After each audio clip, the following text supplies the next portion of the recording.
Hello students, let us continue the second part of chapter 6, Conservation of Plants and Animals. We have learnt in the first part of this lesson what is a species and its types. We have also learnt that some species are extinct and some other species are at a high risk of extinction. In this class, we are going to learn the reasons for the extinction of plants and animals, need for the conservation of biodiversity, ways to conserve biodiversity, conservation of forest, recycling of paper and reforestation. Let us see the reasons for the extinction of species. The important reason for the extinction of species is the destruction of their habitat by human activities such as destruction of forests for industrialization, urbanization, overgrazing, poaching. Poaching is illegal killing or hunting of wild animals. Hunting, capturing animals for leather or some other useful products. Collection of firewood, collection of medicinal plants. In addition to this, food chain is one of the reasons for the extinction of species. What is a food chain? It is a linear sequence of organisms dependent on each other, which starts from producers and ends with decomposers. What are producers? Plants which prepare their own food are called producers. Green plants are the producers. What are decomposers?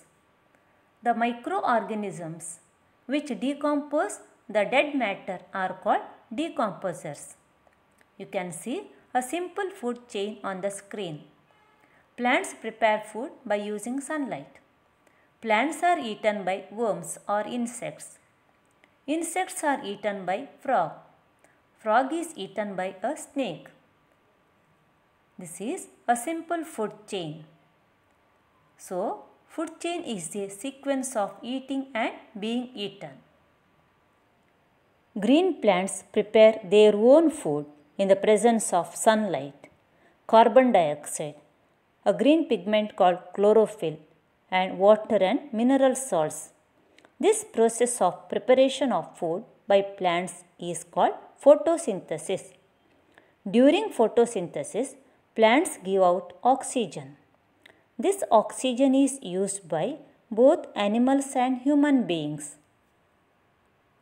After the death of both plants and animals, the dead matter undergoes decomposition. The decomposition is done by microorganisms. During the process of decomposition, the dead matter is converted into ammonium salts in the soil.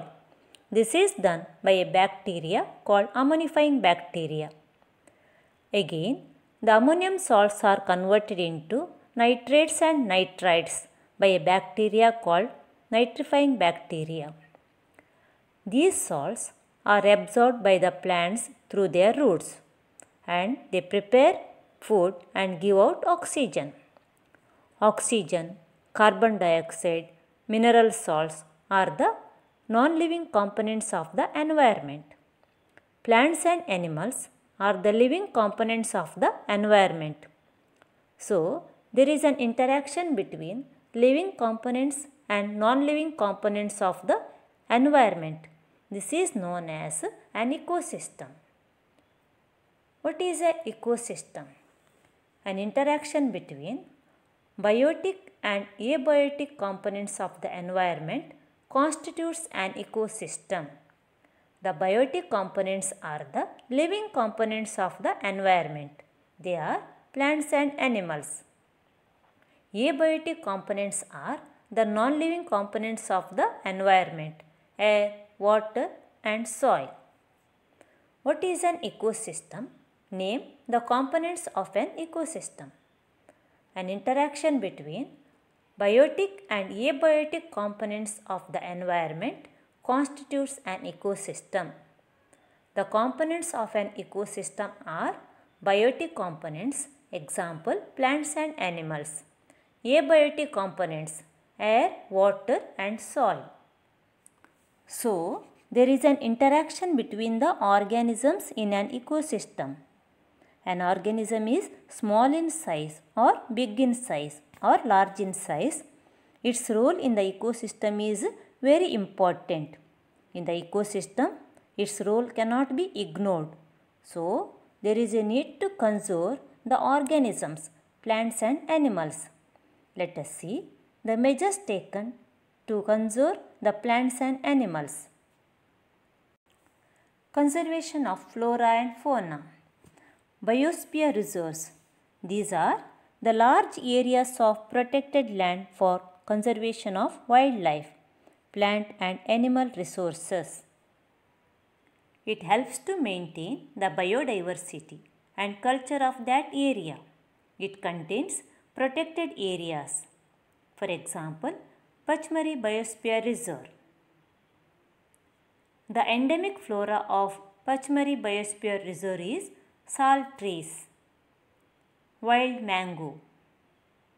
The endemic fauna is flying squirrel, wild dog. National parks. These are the areas reserved for wildlife where they can freely use the habitats and natural resources. It is the highly restricted area.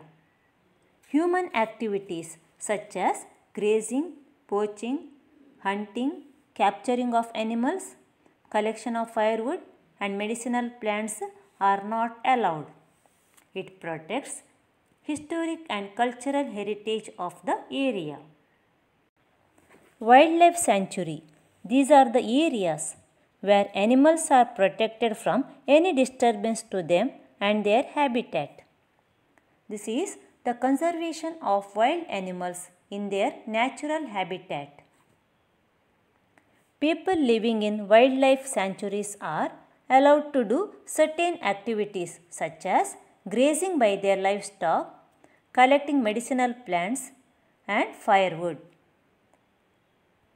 Hunting, poaching and deforestation is not allowed. Project Tiger was launched in the year 1973.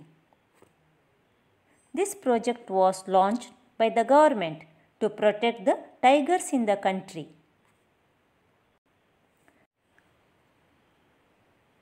Migratory birds. Birds which fly to far areas every year for a particular time period for a specific purpose like breeding, that is to lay eggs, are called migratory birds. There is a bird sanctuary in Karnataka called Ranganathitta Bird Sanctuary for the conservation of birds. Even today, we can see Nagavanas, Bavalivanas in some parts of our country. There are separate grazing areas for cattle. They are called Gomala in some of the rural areas. Let us go to the part conservation of forest. Recycling of paper. It takes 17 full-grown trees to make 1 ton of paper. Therefore, we should save paper. Paper can be recycled 5 to 7 times for use. If each student saves at least 1 sheet of paper in a day, we can save many trees in a year. So, we should save, reuse used paper and recycle it. Follow 3 R's. They are reduce, reuse and recycle paper. By this, we not only save trees but also save energy and water needed for manufacturing paper. Moreover, the amount of harmful chemicals used in paper making will also be reduced. Reforestation is restocking of the destroyed forests by planting new trees. It is the method of restoring the forest area. Forests are important natural resources, so there is a need to conserve the forests. Let us see the measures to be taken to conserve the forest. Restricting unnecessary cutting of trees. Controlling natural disasters in forest. Educating people about alternate sources of furniture and minimizing the use of timber. Recycling of forest products. Afforestation, that is tree planting program. The government has made plans to grow more trees. Vana Mahotsava is celebrated every year to plant more trees. Chipko movement and Narmada Bachao Andolan are some of the movements to save forests and wildlife in India. Celebrate Vana Mahotsava, grow more trees, save earth, save forest life and conserve biodiversity. Thank you.